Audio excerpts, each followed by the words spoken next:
Portions of the following program may have been pre-recorded. The following programs, views, claims, or ideas may not reflect those of WSRR Radio or WSRRradio.com. Viewer discretion is advised.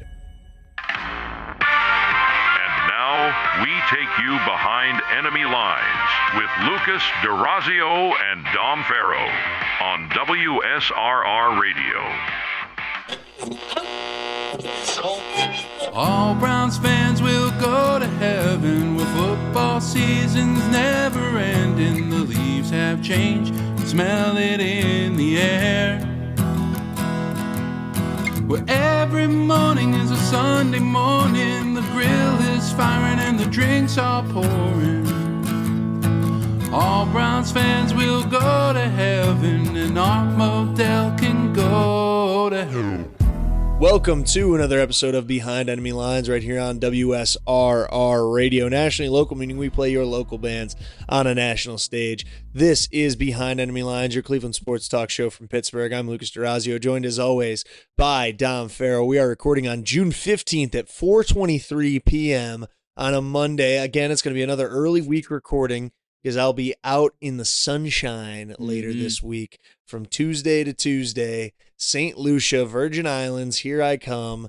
Gonna have my ass out, getting it nice and tan on the beach. Soaking in the sun. Soaking in the vitamin D, getting some all-inclusive resort perks. I'm very excited. My honeymoon is coming up. We leave tomorrow at 6:15 a.m. Gonna be up bright and early at about 3 o'clock to get to the airport at 4. Do you think I need to be that early to the airport tomorrow?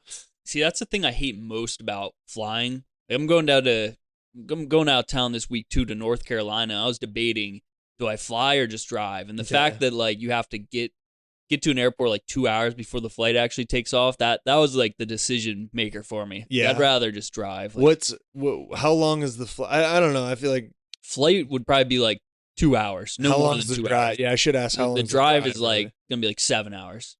And to where? North Carolina? Yeah. And how much was the flight? I didn't even look. I didn't even get to that point. Yeah. Just the fact of like, I just hate the hassle. And the other thing is like, going down there to play some golf. So I'd have to bring my clubs with me and waiting on a bag and stuff. Oh yeah, no, definitely. When you really think about it, destroy my clubs probably. When you really think about it too, like sometimes like for a drive to North Carolina, like if you got to get there early and then like you got to get to the airport early, you got to drive to the airport. That's another 30, 45 minutes depending on what time of day you leave. You got to pay for parking, but not even monetarily wise, like just on a time standpoint.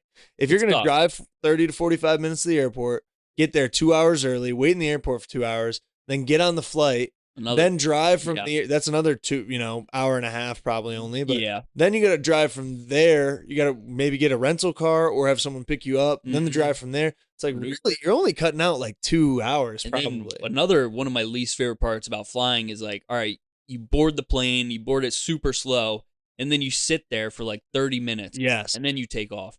And then you're in the 30 air. Minutes between boarding and takeoff is way longer than the 3 hours of being in the air. But I think the even worse part is when you land and then you're sitting. You're like, all right, we got to get to this gate. Oh, wait, this gate isn't ready for us yet. We need to go to this one. And then next thing you know, you've just been sitting for an hour. You're not even moving. That's the part that really grinds my gears. I was going to say, and then it takes one delay too, and all of a sudden it's like now my travel time was longer because I chose to fly instead of drive. And people are on their worst behavior on airplanes. Of course.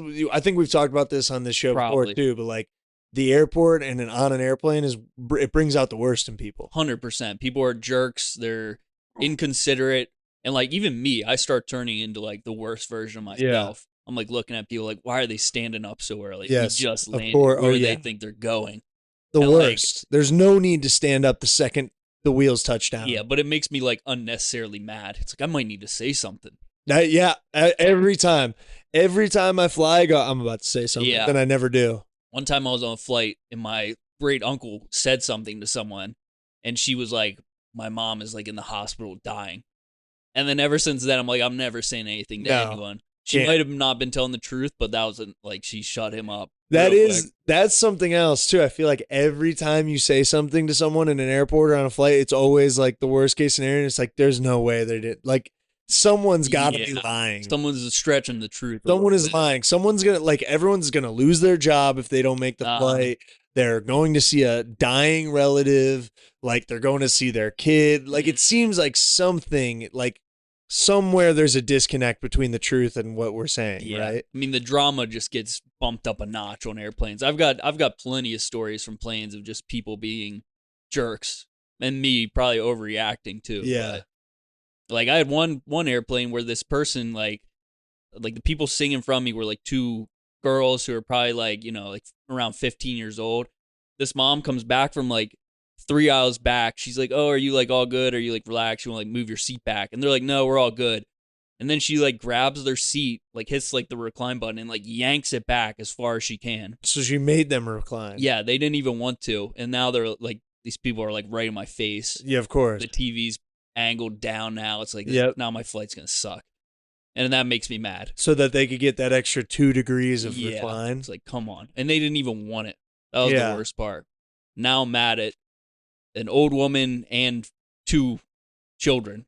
Yeah. It's just not a good spot to be in. Planes are the worst. I hope you have nice people on your flight. No kids, no babies, hopefully. Oh, yeah. Fingers crossed. We're going JetBlue, which I am excited because I think they usually have like the touch screens where you can play games and watch TV and stuff. So watch a couple films. Yeah, watch a movie or two. You got anything you're just gonna watch? Well, we have me and some friends from high school have like a movie club where we have a group message. So I have to watch When Harry Met Sally.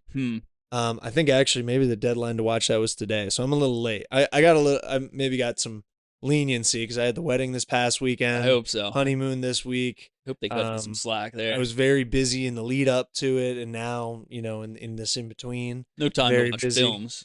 Not as much time, especially not to watch a rom-com. You know, it's not like I'm watching anything life-changing, but hopefully they have that. That would be nice. I feel like you think they'll have When Harry Met Sally. That's like I feel like they got everything. Quintessential rom-com, right? Yeah, I've never seen it, but yeah, I've heard a lot about it.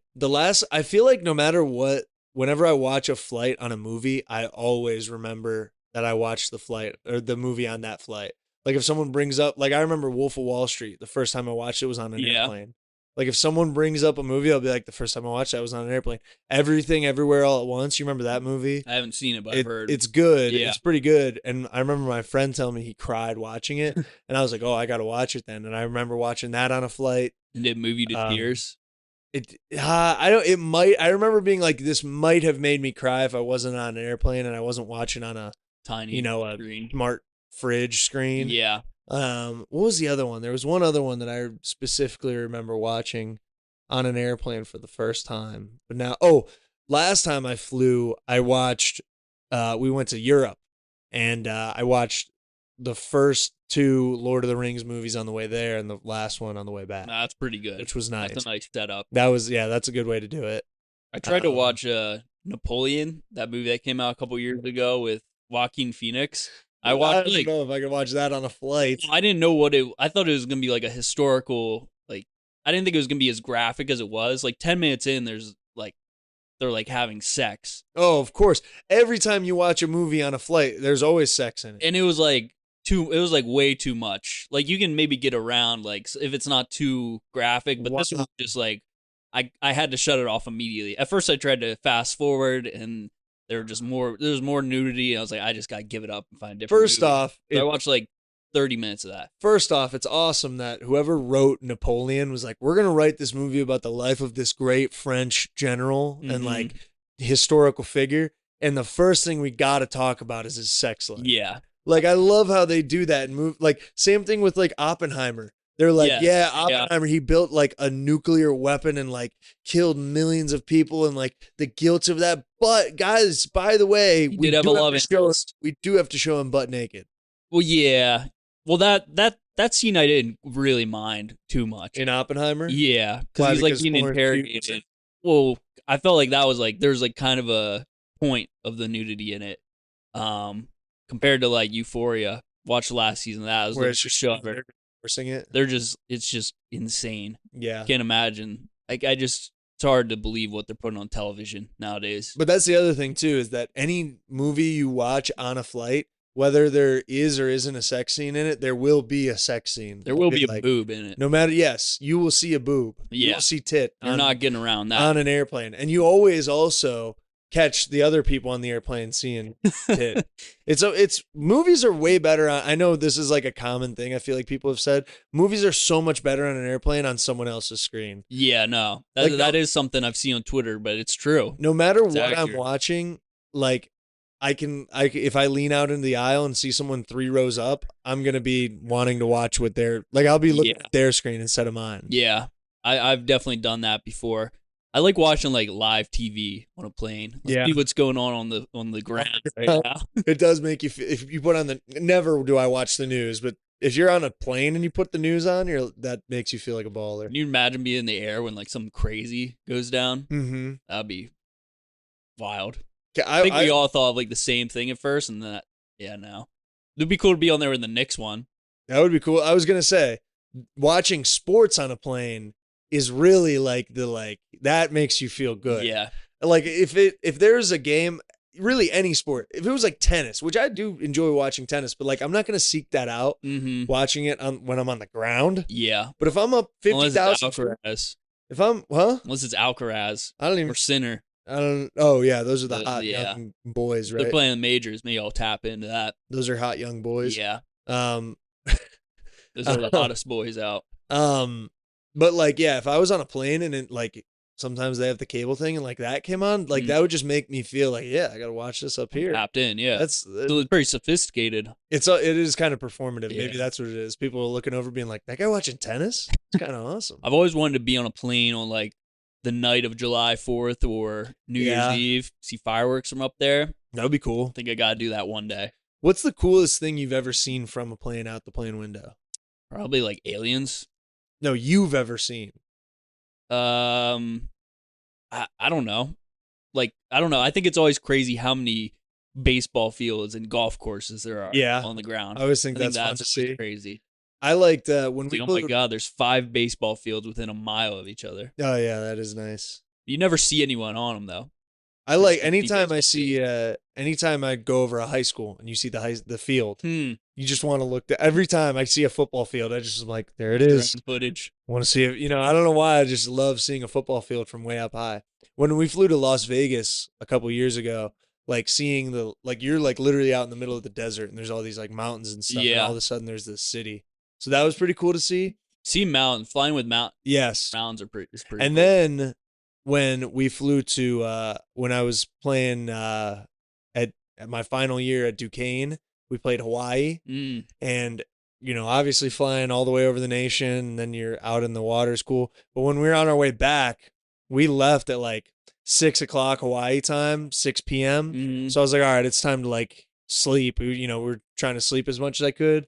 And I was kind of in and out. And at one point I like woke up and I looked to my left out the window and Vegas was right there. No way. And I was like, I was just there in January. Like I was not there it wasn't January. It was like right before the start of our fall camp. Yeah. So I was like, there it is. It's calling back to me. Like I could see the Ferris wheel and maybe I was just making this up to myself, but I swear I could see like the Eiffel Tower from like back the strip. That's pretty. And I was like, yeah, I was just down there a couple months ago. There's another nice feature on the airplane TVs. You can like see like the map. Oh yeah, you can see like the front. You can see like the pilot's view on some of them. Got to track. I'll get on that sometimes. Yeah, what are we pointing dead towards right now? That also will make you look like you're like you know what you're doing. Yeah. Like, what are we getting here? Yeah, we'll be here in about. Depending on the weather, we might be here in about 40 minutes. What kind of knots we looking at? How many knots are we moving at right now?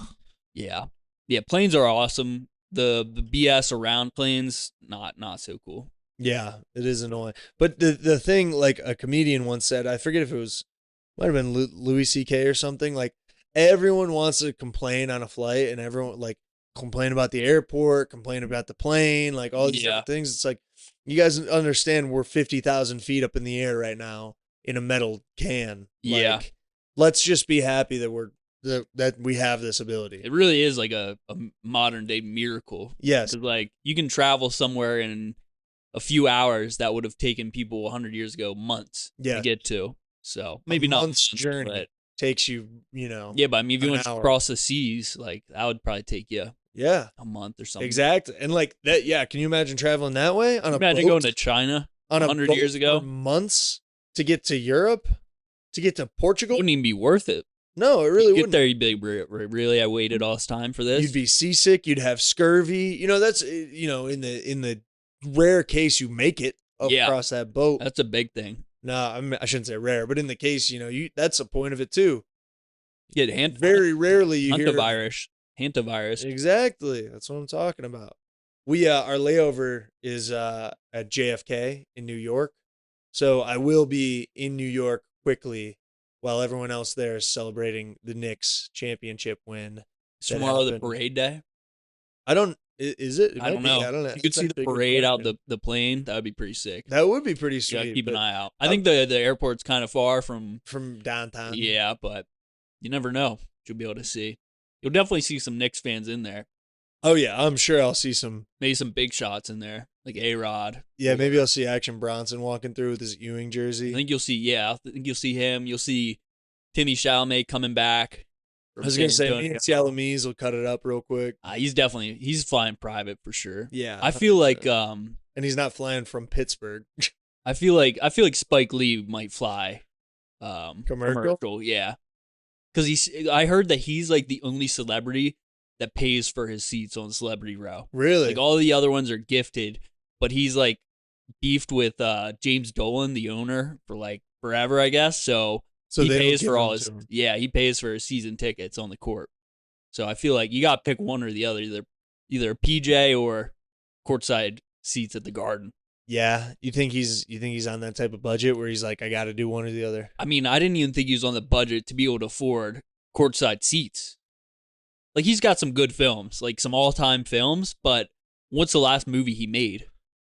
I don't know. The only Spike Lee joint that ever really moved me was the soundtrack to 2K13. Wasn't he? Yes, part of that? Yeah, that was a Spike Lee joint. Yeah, that's right. That was a Spike Lee. Or am I thinking of Jay-Z? Wasn't he? Didn't he have something to do with one of the 2K sound? Yeah, he definitely did that one story when the only 2K storyline where like one of the characters dies. Oh, that was not 13. I didn't have that one. I'll have to look I had up 13, Spike but I didn't have the one where your name is Freak Vibrations or something like that, and his friend dies. Yeah, that was 2K16.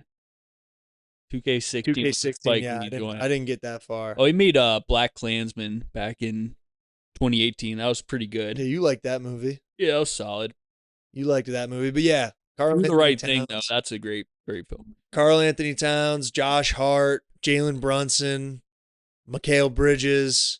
Who else am I missing here? The Knicks. I mean, it was for everybody. It was for Carmelo. It was for Porzingis. It was for everyone who paved the way. The Knicks get it done. I don't hate the Knicks, and I really don't even hate this team. Like Karl Anthony Towns, I've said my beef with him on this show. Yeah, I don't move past it. I don't super love Jalen Brunson, and Brunson's cold. But he was cold. I like Josh Hart. Yeah. Whatever. I really don't hate their team at all, but the fans are just so annoying that I'm like, well, the fans got worse. Yes. And I heard this on another podcast, but it was like they should have been doing this when they were really bad. Yeah. Like when they won like 10 games in a season, they should have been out on the streets like making the team like be better or something. Now like they're the best team in the world and they're out here assaulting Spurs fans. The videos are insane. I've seen a lot of Instagram videos of Spurs fans. A lot of them like are just trying to get away, and these Knicks fans are like ripping the jersey off them. They're making their nose bleed, and it's just it's just assault. And the police just watch most of the time. Yeah, and there's like nothing they can do because if they jump in, then they just get their ass beat. I've seen some there where it's just like objective, survive. Or it was like option 1, let them take the Spurs jersey off you. Option 2, survive. And that one guy did put on. He fended for himself. There's one guy. I'm calling him the San Antonio Juggernaut. This guy, I've seen like a million. The Rodman jersey. Right? Yes. I've seen like a million different angles of him where he's like trying to fight everyone. He's like, "Where were you guys?" Like he saw what was happening to his fellow Spurs fans, and he came out after the Knicks won the series too. Yeah, like it wasn't even. He was there to defend his boys, and he held it down. I'll give him that. He did. He was pushing off some boys. Yeah, it wasn't the caption of the video was like he's about to take on the whole city. He was basically like the Hulk. You know what else pissed me off about that video was there were some guys who were like kind of squaring up to him and whatever, and then there were other guys who would like run up behind him and just try to trip him. Yeah. And then, like run away. I just And I did was the like, trip that's- move a couple times. That is the softest thing ever. Like, that's the thing about the whole thing. Like you said, these Knicks fans should have been doing this when the Knicks were bad. Like, they should have been, I don't know, like, it just shows they're, like, soft to me and, like, they're very, like, bandwagon. That's just the Yeah. New York fandom, I feel like. I you mean, know? some of these guys are just straight weasels. Like, Scumbags. yeah. Like, they're like, you know, they've already made these guys bleed and they're still, like, in their face. They stole their jersey. Like, what else? They're, like, the Spurs fans are actively trying to get away from a lot of these people, but, like, and I feel like if I put myself in the same position as a Spurs fan, like, I'd have to, like, start defending myself. But then at that point, you're getting jumped by 100 Knicks fans. I was going to say, that's the other thing. It's so easy to be tough when you're in a city where 3 million people also share your Knicks fandom. Yeah. Like, so soft, very, very scumbaggy. Don't be a degenerate. Don't be a scumbag. And don't change your channel. Stick right here on WSRR Radio through our break for more Behind Enemy Lines.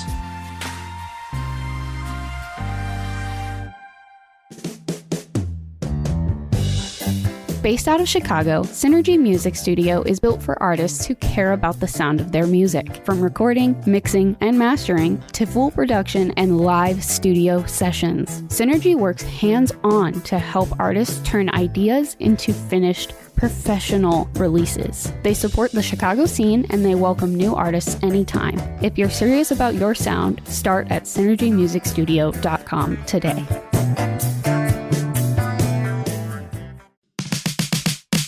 Independent music has always been about doing things your own way, not cutting corners, not chasing trends, and definitely not handing everything off to someone who doesn't care about the end result.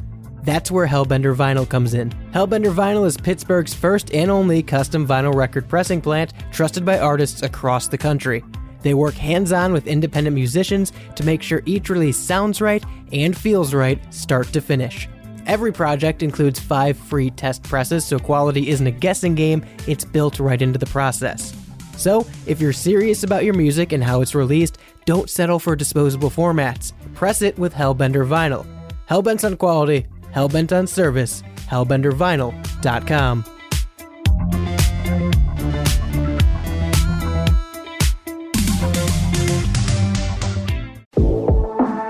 Calling it like they see it.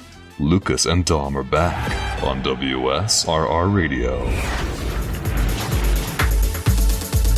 Welcome back to Behind Enemy Lines right here on WSRR Radio, brought to you by our proud partners at Synergy Music Studio. Synergy Music Studio offers a diverse array of musical services specifically crafted to meet their clients' needs. Discover how Synergy Music can bring your vision to life. Not only do they support the local music scene in Chicago, but nationwide. They offer affordable recording, mixing, and mastering built with creativity to best capture your art.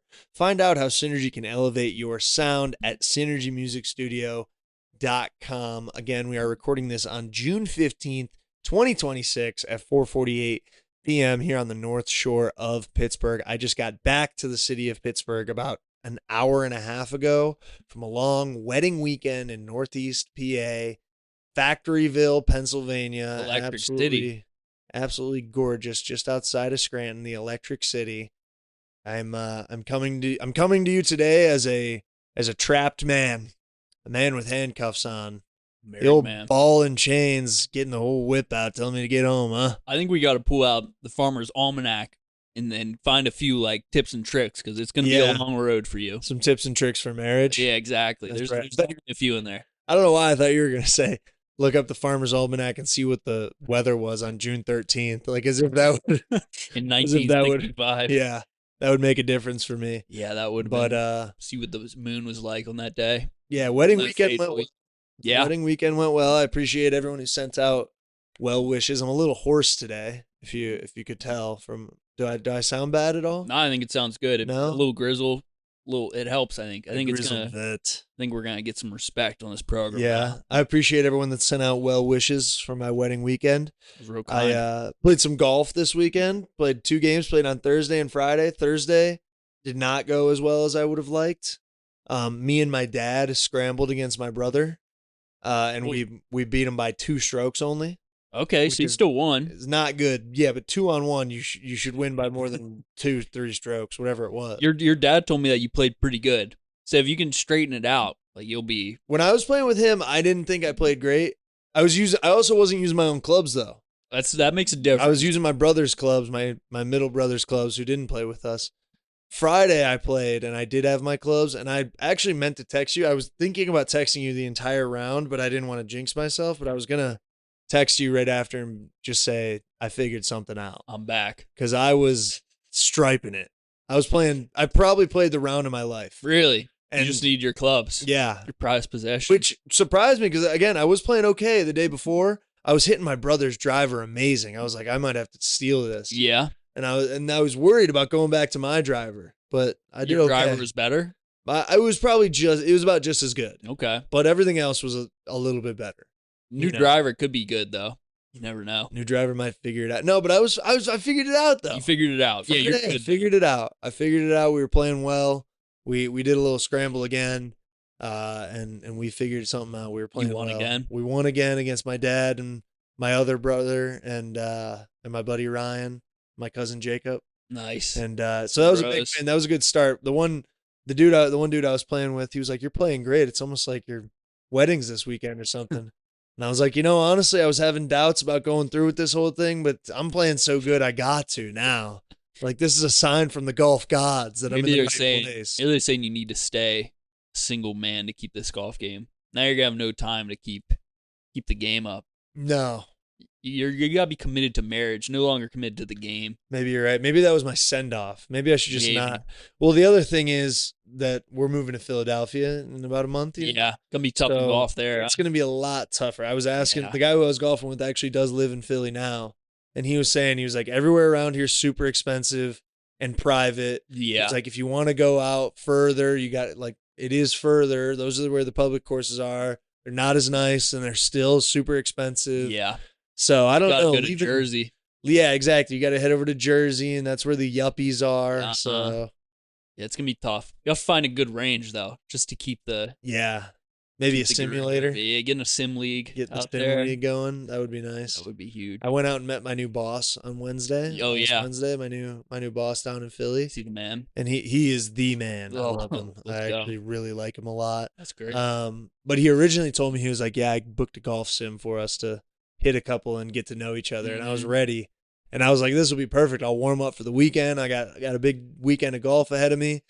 He ended up switching plans on me at the last second, which I didn't love, but we got something a little more productive in. But but it was good to know. It was good to know that he's one, he's chilling, two, he would have supported the golf game. Yeah. I was ready for it though. I was ready for him to be like, yeah, let's hit some. And I was about to be swinging out of my shoes, show him what I could do. Just to put up numbers on that screen. Yeah. It doesn't even matter how straight it is. No, not at all. But yeah, that's nice having a boss who golfs. He doesn't golf either. Oh, really? That was the weird thing. Hits balls. Because he texted me, he was like, do you golf? And I was like, I do. I'm not good, but I do golf. And so then he was like, all right, I booked a simulator. And I was like, sweet. And then when we got there, I was like, so do you golf? And he was like, no, I don't really like.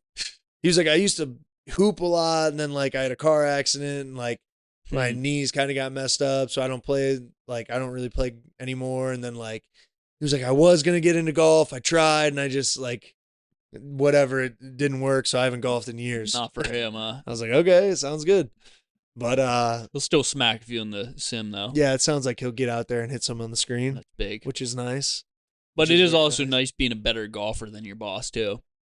Oh, you think I could go him Definitely. up a little bit? Yeah. I mean, I've bossed with my bosses a couple times before. You've bossed with your bosses? Is that what I said? Yeah. I thought I did when I said that. You did. I've golfed with my bosses a few times. And yeah, I'll sun them on the course. Yeah. Which feels nice. Outdrive them a little bit. Yeah. This is why I need a raise. Watch this drive. Yeah. I sunned my brother yesterday. Really? Friday. He had a real nice drive. His group was in front of us, and my group was behind. And he had a real nice drive that he thought was awesome. And I put it a little bit closer to the green. Not a wide strip either of fairway. Oh yeah. Right next to a pond. A lot of people were like, you might want to lay up. We had a good one out there. I was like, I'll go for it. Uh-huh. Put it next to the pond, right next to the green. Beautiful. Very nice. Very nice. And where'd your brother go? He was a little shorter than that, but it was good to. was good to show him what's up. It always you know, feels nice. Yeah. it's always a good thing. Then wedding morning came around, Saturday morning. Now, what time you getting up on your wedding morning? I set an alarm for 10:45 because Okay. I stayed up till 3:30 the night before playing poker. Yeah, And as one does. yes, and sitting around a fire and then playing a little bit of poker. Won $10, which was nice. To It was win. great. And then woke up at 7 on accident. Tried to sleep until 10:45. Woke up at 7, and I was like, man, and I was gassed. The night before that too, I only slept probably about 4 or 5 hours. So like, I was like, all right, wedding day, I gotta sleep in. I need my 7-8 hours. I'm gonna sleep in late. Woke up at 7. I was like, all right, I'm gonna go back to sleep. I laid in bed with my eyes closed and didn't move for 2 straight hours. But didn't sleep. Didn't sleep a wink. And I literally I was like mentally I'm basically sleeping. Yeah. Like the You're only, still like, resting. What's the difference between this and sleeping? Consciousness. I was like, I'm clearly not asleep. Like I know to myself, to an outside viewer, they'd think I was asleep. But I know I'm not asleep. But I was like, really though, all the components of sleep are here. Yeah. I mean, like, when I struggle falling asleep, which I used to struggle with a lot, but now it's like, I don't even need to sleep. Like, I just need to rest. Yeah. Like, I don't actually need to fall asleep. So, but then eventually I do fall asleep, slip into a deep slumber. And then next thing you know, hours have passed. But yeah, I think it's pretty similar. Yeah. You can. I was like, I'm getting my rest. Yeah. I'm whatever. And then eventually I kind of just gave up on it around 9:30, put on Marshawn Lynch highlights on the Airbnb TV, which was nice. Yeah. That was what I decided to wake up to on my wedding morning. Best way to wake up. It was It'll get you spectacular. fired up. Rerun through a brick wall. I was like, let's see some Skittles. I like that.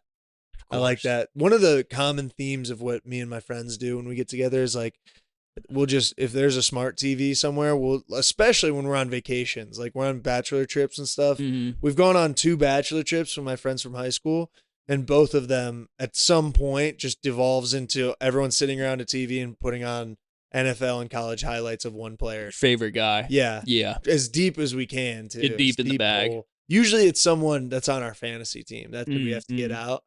And that's always a good time. I like the historic. Yeah, I'm more of a historic pool. Yes, type of guy. historic pools are good. Yes. Great, too. Definitely, we had some Ed Reed on. I was going to say, I remember you going defense, which I liked. Ed Reed was one of them for sure. Can't remember. There's an old school running back we put on. Gale Sayers? No, that's too old school. Yeah. We did. I do remember that. It might have been Sweetness. Might have went No, Sweetness. it wasn't Sweetness. I'll have to think about that one. One of them was like the Redskins old running back, like Tim Riggins or John something like Riggins. that. John Riggins. Yeah, I think I put that on. Yeah, I gotta love Riggo. That was a real throwback. Give it to the Diesel. Yeah, you back highlights, of course. There's not much better than sitting around with a group of guys having a beer or two and just pulling up old NFL highlights or college. I do like doing the college polls.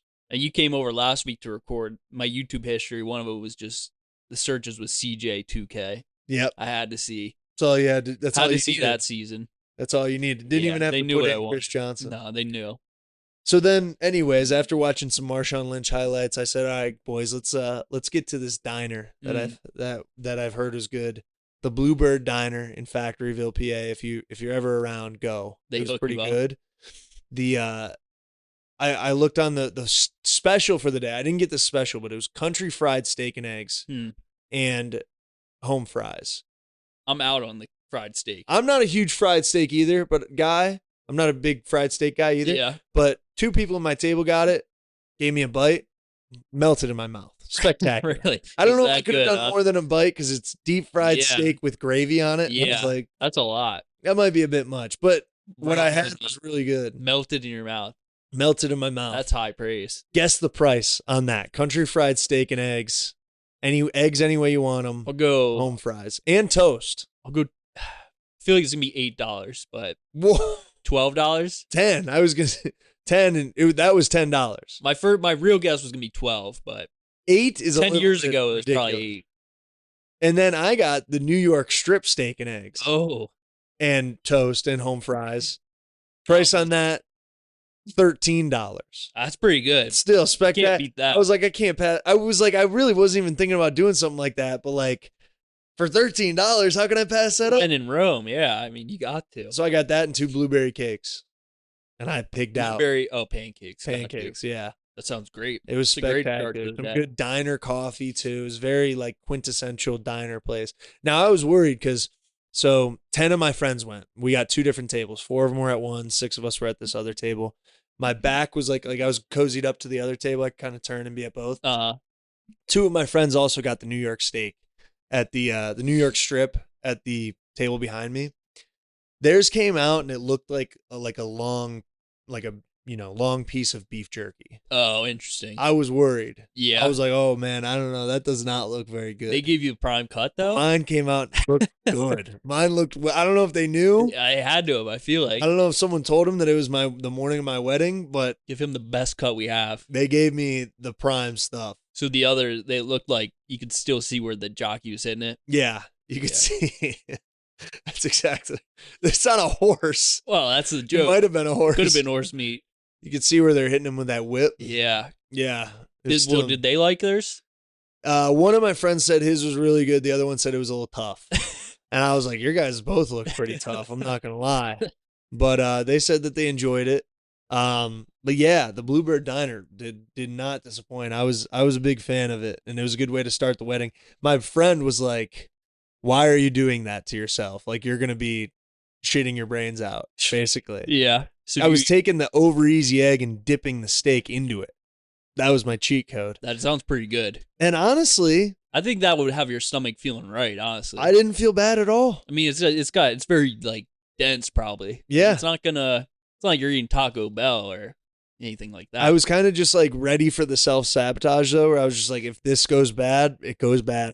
If I'm up there with the meat sweats, that's fine, but it'll be an experience. And but everything went well. It was very good. Perfect weather. Spectacular weather. A great videographer. Our volunteer videographer Dom here did a spectacular job. Tried our best. We got some good shots, I think. He got few some people- good stuff, some very artistic stuff. We had Yeah. 2 just little camcorders going around. Dom was our creative director. It was a visionary. And then we had some other people doing some man on the street interviews. It was great. I'm really excited to Eventually, delve some through the other footage. people got their hands on the cameras. I don't know how many people, all in total, hit record on that thing, but It was a good a amount. team effort for sure. I'm ready to delve through the footage and put a super cut together. I might need your Yeah. help on that, but I'd be interested. It'll be a good time. Because on the camera, like it doesn't. I mean, because it's like an older camera, it doesn't like look good, but like I think that's the aesthetic. That's what we were going Uh-huh. for. Exactly. Yeah. We haven't like taken the SD card out and put them on the laptop yet, but when you're watching on the camcorder and those speakers on the camcorder are just the worst quality Yeah. ever, and you just hear like, what do you have to say to the happy couple? And they're like, oh, congratulations. It's great. I'm like, I kind of love this. That would be funny. But- Yeah, I didn't do too much man on the street type stuff just because That wasn't your vibe. Yeah, I was a little anxious, honestly. Yeah, Yeah, this is what you do. You do man on the street stuff. not really. You did We it did at it at the draft. You were doing it at the draft. I'm not good at it though. You No, heard me say, here's some diehard Packers fans, here's some diehard Browns fans, here's some diehard Steelers fans. You were spectacular. I Nah, thought just I kidding. thought you were going to bring that same energy. I I would have loved couldn't. that. I couldn't. I also didn't know. I didn't want to like ask the know wrong anyone. person. You should have asked. Anyone is the right person. Everyone there knows us. But what if they're like, actually, I'm the photographer. You got Oh, I shoot, think you my would have been bad. able to tell who the photographer. We did. And then- the other person who was doing the camera asked the photographer. They said, "What's your Really? favorite part about this wedding?" Well, And they were hyping me and Kelly up. here's something I haven't told you yet. Something that kickstarted my anxiety. I called one of your friends the wrong name. Oh, really? Yeah, Who was it? Austin. Oh, what'd you call him? You met him on The Bachelor. I know I did. That's why I felt awful. I was just like, I was not. What'd you call him, Alex? No, Because there is an Alex. no. What was the name? I called him possibly. I called him Carter, Oh, okay. Okay. which I don't know why I said that. Well, they're both. Carter was my best man. Yeah. first off, so that makes it a little bit ridiculous. But Yes, exactly. they're both tall. They kind of have similar looks, but I know who Carter is. Yeah. Like very familiar with Carter. For some reason, I called. Oh. I said, "What's up, Carter?" And he looked at me. On camera or no? I didn't know. Not on camera. I really hope the camera wasn't recording. That's all right. It's all right. He was like, "I'm not Carter." Was that the only words he said to you all day? No. I thought you were We going to talked a little more after that. I was like, "Dude, I'm so sorry." So we had the officiant go, well, yeah, he was hyping up your golf game, right? Yeah, he was. Yeah. That's great to see. He saved me. We had the officiant go up at the beginning, and this is what I thought you were going to say gave you anxiety. We had the officiant go up at the beginning and say, this is going to be an unplugged ceremony. So please, no one have your phones out. Please put your phone on silent. Which is do not great. take any pictures or videos. Great idea. It's a great idea, but as we're walking out, I see 4 people with their phones out, and I literally went, all right, so much for unplugged ceremony, and no one cared. Not everyone listened to the rules. Yeah, not at all. But you obviously had a camera. Yeah, I was told. And we told you specifically, please get the ceremony. Yeah. And what happened the second the ceremony started? Someone behind me says, I thought this was an unplugged ceremony, which that didn't help the anxiety as well. But it's like, from that person's perspective, like, did they think I was just holding a camcorder, like my personal camcorder? You were like, oh, they're gonna save this for later. Yeah, like for I'm myself. my camcorder. Yeah. So I didn't really think much of it. I definitely wasn't gonna say, listen, I was told to do this. I just held it. Should have. I just stayed locked in on the shot. I want to go back and listen to it and see if you can hear the person say that. Me too. Yeah, I'm curious. Hilarious. I'm definitely curious about that. Yeah, I figured that was what gave you the anxiety. But so far everything looked good. You got some artistic shots in there. It should be good. I'm gonna put together a supercut. You went with a lot of long shots. Yeah. A lot of our friend Lauren was the person manning the other camera for most of it. I think the average length of her clip is like 4 seconds. Really? They're all super. And I don't know if she didn't know how to work it or not. She did tell me she was having some trouble with it. There was a lot of 2-second clips of her feet. So she said it turns on and then it turns off. I think she was hitting the button twice. Yeah, it's possible. In every clip also, I don't know if this was an artistic choice of hers, but every clip where she's interviewing someone starts on the ground. She hits record and then she looks up and she goes, what do you have to say to them? I don't know if that was a choice or if that was just. It's kind of like the cut, like the. Yes. Whatever that thing's called. Yes, the clapper. Yeah. That resets the frame. Yeah. Exactly. Beautiful. Take number 3. But it was an absolutely gorgeous weekend. Thank you to everyone who sent out well wishes to me and my beautiful bride. And thank you for everyone that showed up. And a special thank you to Dom for coming out and manning the cameras. It was absolutely perfect. It would have been an incomplete weekend without you there. Would have never missed it. Happy to contribute. I really appreciate it, brother. And do not go anywhere. Stick with us right here on Behind Enemy Lines. We got one final segment for you right here on WSRR Radio.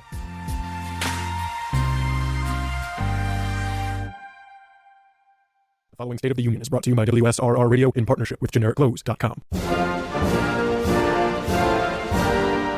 My fellow Americans, for weeks now, people have been asking me for the files. They want the truth. They want the names.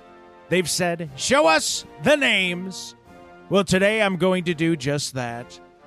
These are the files. Page 1, we have it on good authority that was sending to.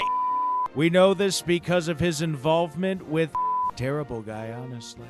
Of course, this means, unfortunately, and were also involved due to communications between and investigators believe may have known about as early as 2001, terrible year, which raises serious questions about and whether or not, and regrettably, there's a time for details. Your clothing brand isn't it.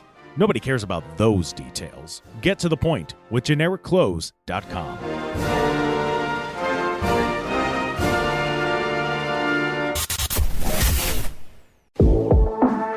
Playing the ball where it lies. Lucas and Dom are back on WSRR Radio.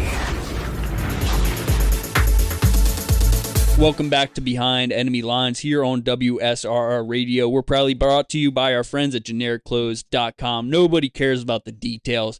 Get to the point at GenericClothes.com. They got plenty of stuff on there. Check that out. They got good stuff. They got electric stuff. They got patriotic stuff.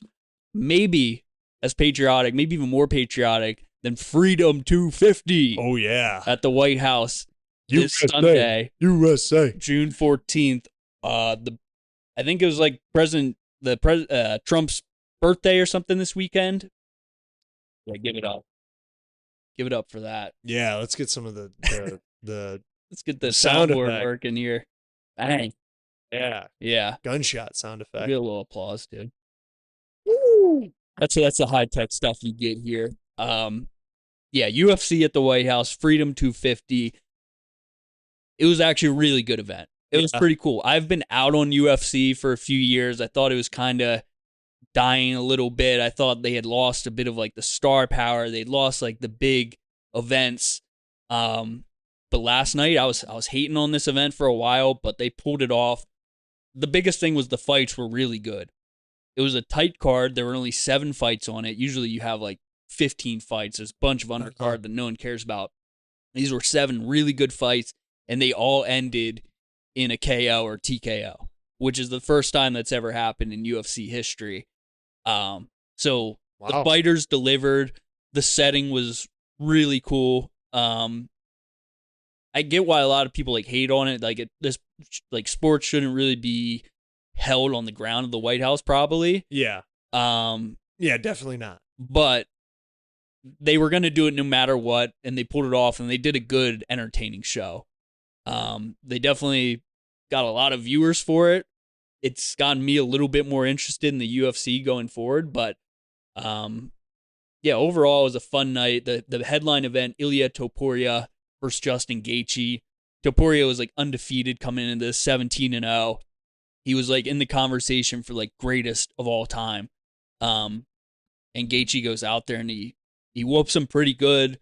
There's one point in the fight where the doctors try to stop the fight. Like the doctor's like doing the hand thing, like trying to get Topuria to follow his finger, and he can't do it. And the doctor's like, no, we can't keep doing this.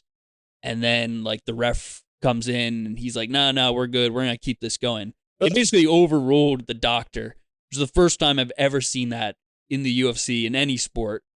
So that was pretty insane to see. Very interesting. Yeah. Wow. Yeah, I did see it. Seemed like a pretty good card. I'm glad that like it was at least like entertaining sports. It would have been like it would have been a huge, upset for everyone involved. Yeah. And not that, I think people were already upset that this even was going on, but like you're glad to at least see like there was good sports going on. I don't think that this is a super classy event. I don't know if this should be going on, but like I said, at least it was entertaining in it from a sports standpoint. Did you see the Daniel Cormier drama? I did see that with Eric Trump. That was very strange. It was. So Daniel Cormier was a former UFC fighter, former champion heavyweight, right? Yeah, and Olympic champion too. Yes, like one of the greats in UFC history, honestly. And now he's one of the commentators. He does color commentary for the UFC events with Rogan.